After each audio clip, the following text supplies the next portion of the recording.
Hello students, welcome to शिक्षा commerce classes.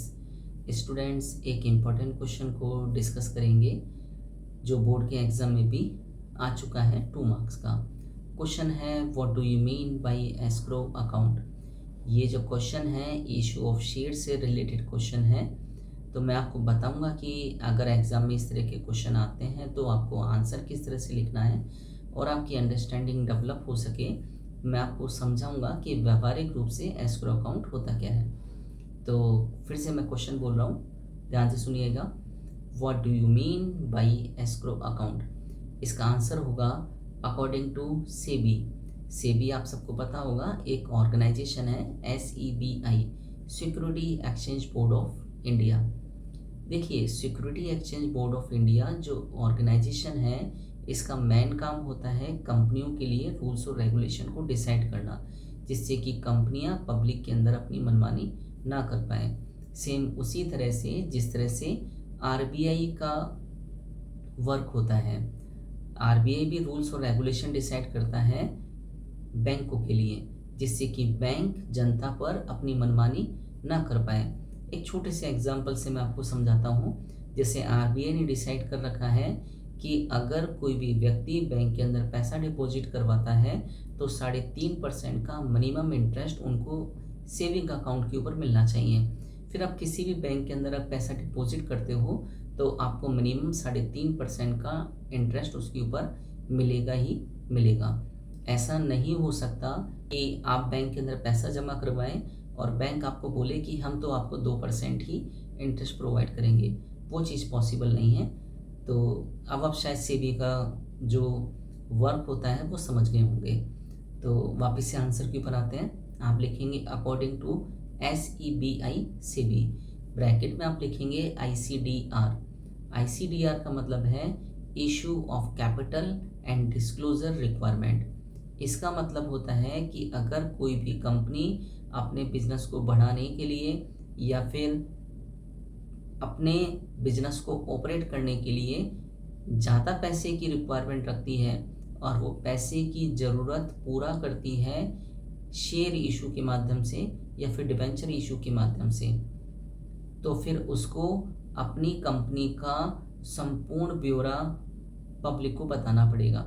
Company करती क्या है, कंपनी का हिस्ट्री क्या है, कंपनी का ट्रेडिंग अकाउंट, कंपनी का P&L अकाउंट, कंपनी की बैलेंस शीट, कंपनी में क्या क्या रिस्क फैक्टर हो सकते हैं और कंपनी शेयर इशू के माध्यम से जो भी पैसा रिसीव कर रही है उस पैसे का वो करेगी क्या, यानी सब कुछ उसे डिस्क्लोज करना पड़ेगा। तो ब्रैकेट में आपको क्या लिखना है, ICDR, मतलब मैंने आपको इसका बता दिया, issue of capital and disclosure requirement. Bracket close करेंगे, फिर आप लिखेंगे रेगुलेशन 2018। अरे इसमें भी एस्क्रो अकाउंट को जिसमें समझा रखा है वो रेगुलेशन है 14 एंड 15। फिर आप इसके आगे लिखना रेगुलेशन नंबर 14 एंड 15। ठीक है, अब मैं वापस से बोल रहा हूँ, ध्यान से सुनिएगा। According to SEBI bracket ICDR bracket close regulation 2018, regulation number 14 and 15. Every company making a public issue or right issue must open an escrow account with scheduled commercial bank to receive share application money from the public or investor. शायद आप समझ गए होंगे कि हर company को एक escrow account बनाना compulsory है। अगर वो पब्लिक इशू करती है या फिर राइट इशू करती है, बनाना ही पड़ेगा। And money stays in that account till the shares allotted or refunded। और पैसा कब तक रहेगा एस्क्रो अकाउंट के अंदर, जब तक कि कंपनी अपनी शर्तें पूरी ना कर दे, यानी कंपनी अपने शेयर्स को अलॉट ना कर दे या फिर शेयर्स का अगर मिनिमम सब्सक्रिप्शंस नहीं हो पाता, जो 90% है नहीं हो पाता, तो फिर वो उसको पैसे को रिफंड ना कर दे। मेरे ख्याल से शायद आप बात समझ गए होंगे। और इसके आगे फिर आप ऐड कर देना, this system is made for the safety of the public और इन्वेस्टर। यानी ये जो एस्क्रो अकाउंट का जो सिस्टम रखा गया है, ये रखा गया है जिससे कि जो इन्वेस्टर हैं, जो पब्लिक है जो किसी कंपनी के शेयर्स परचेज कर रही है, डिवेंचर परचेज कर रही है, किसी कंपनी में पैसा इन्वेस्ट कर रही है, उनकी क्या है, सेफ्टी हो पाए।